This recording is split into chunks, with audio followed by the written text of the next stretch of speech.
হযরতে আনাস রাদিয়াল্লাহু তাআলা আনহু বলেন, আমি একদিন আমার নবীর সাথে ইসলামের দাওয়াত দেওয়ার জন্য বের হলাম। আমি যখন আমার নবীর সাথে বের হলাম, প্রচন্ড রৌদ্র। ওই মুহূর্তের মধ্যে আমার নবী দুর্বল হয়ে গেছে, চোখের মধ্যে ঘুম চলে আসছে। ওই মুহূর্তের মধ্যে আমি দেখতে পেলাম আমার নবী একটা রৌদ্র জায়গা, ওই জায়গার মধ্যে আমার নবী বসে গেছেন। আমার নবী ঘুমিয়ে গেছেন, তন্দ্রার মধ্যে চলে গেছেন। আমি তাকাইয়া দেখলাম অনেক দূরে একটা গাছ। আমার নবী যখন ঘুমাইলো, ওই গাছটা দূর থেকে আমার নবীর কাছে চলে আসছে। জোরে বলুন সুবহানাল্লাহ। আমি তাকাইয়া দেখলাম গাছটার মধ্যে তেমন ঢালা নাই। যখন গাছটা আমার নবীর সামনে চলে আসছে, আমার নবী আসার পরে গাছটার মধ্যে তাকাইয়া দেখলাম ডালার কোনো অভাব নাই। সুবহানাল্লাহ জোরে বলবেন না? চিন্তা করছেন, আপন চাচার নাম ছিলেন আবু জাহেল। কি নাম ছিলেন বলেন? সবাই জানেন। আবু জাহেল নাম ছিলেন আবুল হাকাম, জ্ঞানীদের পিতা। প্রিয় নবীর সাথে দুশ্মনী করার কারণে তার নাম হয়ে গেছে আবু জাহেল, অর্থাৎ জাহেলদের পিতা। আবু জাহেল অর্থাৎ জাহেলদের পিতা। প্রিয় ভাইয়েরা আমার, আবু জাহেলের এই নাম দ্বারা একথাই বোঝা যায়, যার ভিতরে নবীর প্রেম না থাকবে, যতই শিক্ষিত হোক না কেন, সে মূর্খ। ঠিক কিনা জোরে বলেন? আবু জাহেলের এই নাম দ্বারা বোঝা যায়, আবু জাহেল কি কম জ্ঞানী ছিলেন? কুরাইশদের সর্দার ছিলেন না আবু জাহেল? কুরাইশ বংশের লিডার ছিলেন আবু জাহেল। যে আবু জাহেল যখন দুনিয়ার জমিন থেকে বিদায় হয়ে যাবে, আমার নবী দৌড়ে গেলেন, চাচা দুনিয়াতে তো আমার অনেক বিরুদ্ধাচরণ করেছেন, আজকে শেষ সময়ে আমার হাতে হাত রেখে আপনি মুসলমান হয়ে যান। আবু জাহেল মনে মনে ভাবতেছেন, কি করা যায়, কি করা যায়। আমার নবী যখন বারবার বলতেছেন, আবু জাহেল বলতেছেন, ভাতিজা আমি যদি এই মুহূর্তে ইন্তেকাল করি, তোমার উপরে হাতে হাত রেখে মুসলমান হয়ে, আমি মরার পরে আমার সম্প্রদায়ের মানুষেরা আমাকে ঘৃণার নজরে দেখবে। এই জন্য আমি তোমার হাতে হাত রেখা মুসলমান হব না। এমন পাপিষ্ট ছিলেন এই আবু জাহেল। আবু জাহেলের ছেলের নাম ছিলেন ইকরামা রাদিয়াল্লাহু আনহু।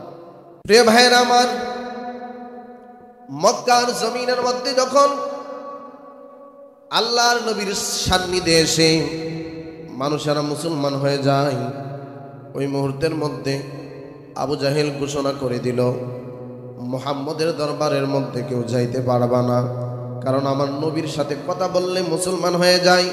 আমার নবীর সাথে দেখা করলে, আমার নবীর এত সুন্দর ব্যবহার, আমার নবীর এত সুন্দর আপ্যায়ন, আমার নবীর ব্যবহারে মুগ্ধ হয়ে, আমার নবীর আপ্যায়ন মুগ্ধ হয়ে মানুষেরা মুসলমান হয়ে যায়।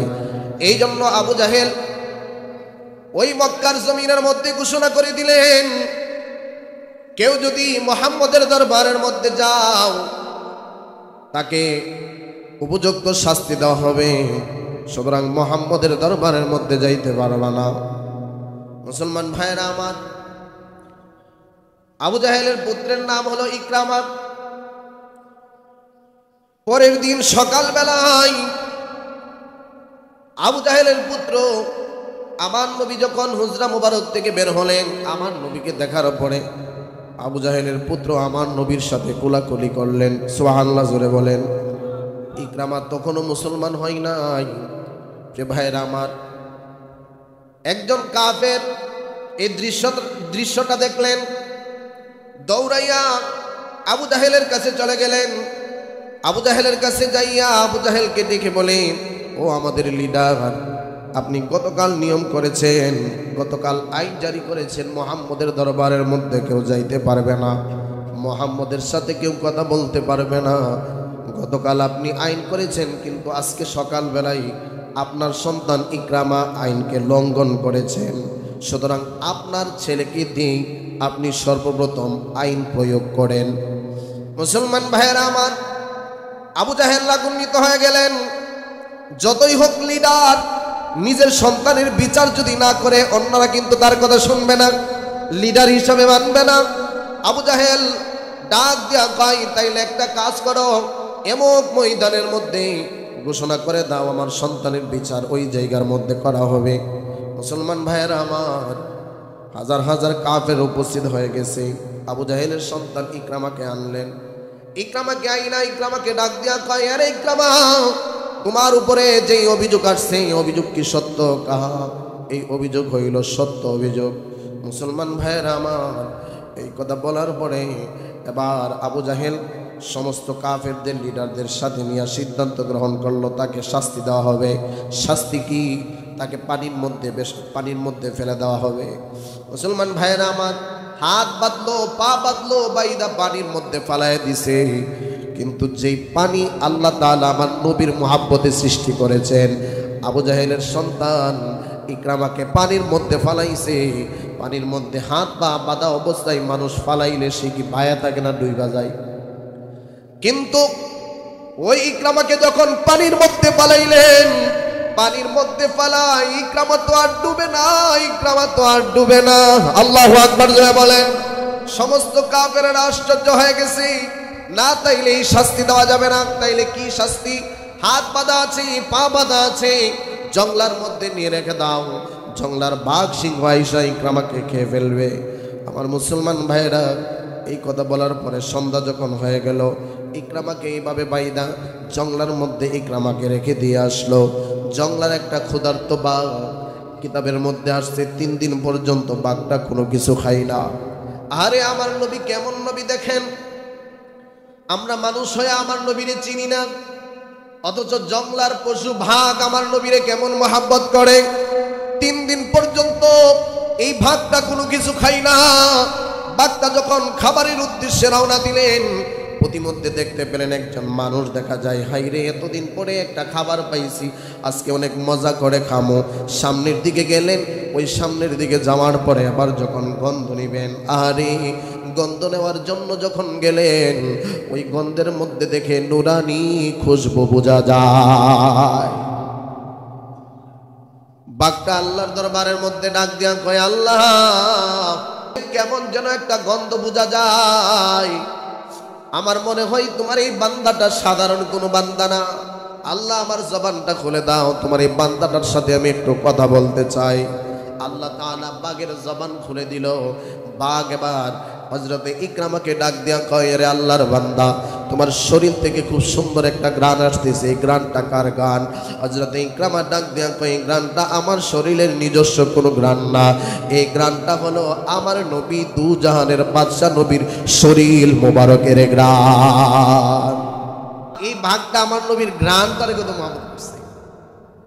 বাঘটা এবার ডাক দিয়া কয়, আরে জীবনে কোনোদিন যেই নবীরে সৃষ্টি না করলে আল্লাহ তাআলা কোনো কিছু সৃষ্টি করতেন না, যেই নবীরে সৃষ্টি না করলে আল্লাহ তাআলা আসমান জমিন লৌহ কলম কোনো কিছু বানাইতেন না, ওই নবীরে তো কোনোদিন দেখতে পারি নাই। নবীর একটা আশিকরে আজকে দেখতে পারছি। আরে হযরতে ইকরামার হাতগুলি বাঁধা, পাগুলি বাঁধা। বাঘটা এবার নিজের দাঁত দিয়া কামড়ায়া কামড়ায়া হাতের বাঁধাগুলি খুললেন। বাঘটা হযরতে ইকরামার হাতের বাঁধা, পায়ের বাঁধা খুইলা হযরতে ইকরামার সামনে হাঁটে আর হযরতে ইকরামার পিছনের দিকে হাঁটে। সুবহানাল্লাহ জোরে বলেন। কিতাবের মধ্যে আসছে, বাঘটা সামনে হাঁটার উদ্দেশ্য হইল সামনে দিয়া যেন কোনো বাঘ সিংহ আইসা হযরতে ইকরামাকে আক্রমণ না করতে পারে। মুসলমান ভাইয়েরা আমার, বাঘটা মনে মনে ভাবতেছি, হাইরে, নবীরে তো কোনোদিন দেখতে পারি নাই।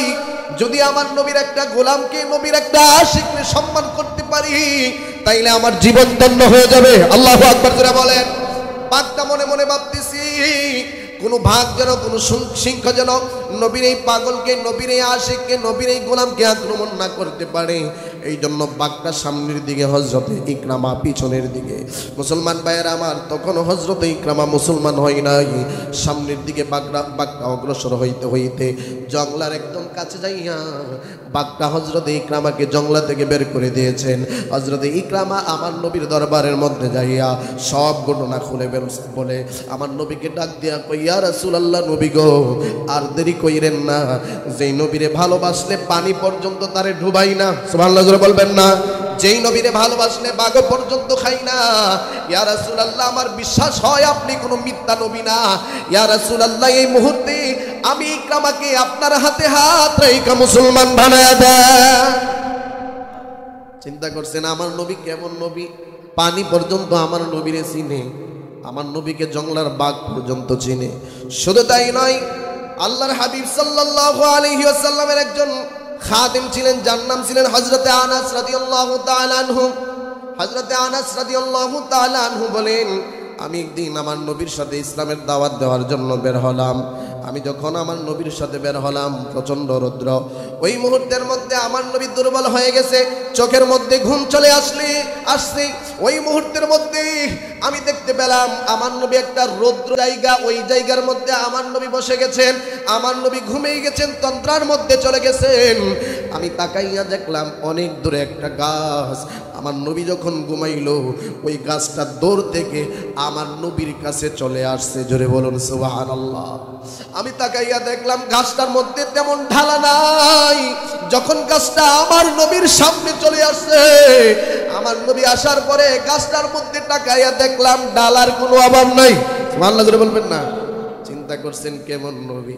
আমার নবী ঘুম যখন ভেঙে গেল, হযরতে আনাস রাদিয়াল্লাহু তাআলা আনহু ডাক দিয়া কয়, ইয়া রাসূলুল্লাহ, কি আশ্চর্যের বিষয়, কি আশ্চর্যের বিষয়। ইয়া রাসূলুল্লাহ, নবী গো, আপনি যখন ঘুমাইলেন আমি গাছটারে দেখলাম অনেক দূরে, কিন্তু আমি তাকাইয়া দেখলাম এই গাছটা আপনার সামনে চলে আসছে। গাছটার মধ্যে তেমন ডালা দেখি নাই। ইয়া রাসূলুল্লাহ, নবী গো, যখন আপনার সামনে গাছটা আসছে ডালার অভাব নাই। ইয়া রাসূলুল্লাহ, এই গাছের ছায়ার মধ্যে আপনি এতক্ষণ ঘুমাইছেন। আমার নবী ডাক দিয়া কয়, রে আনাস, এই গাছটা সাধারণ কোনো গাছ না, এই গাছটা হলো আমি নবীর পাগল গাছ। চিন্তা করছেন আমার নবী কেমন নবী। গাছে চিনে, মাছে চিনে, আমার নবীকে জঙ্গলার বাঘ চিনে, অথচ আমরা মুসলমানরা চিনি না, নিজেদের মতো মনে করি। ঠিক কিনা জোরে বলেন?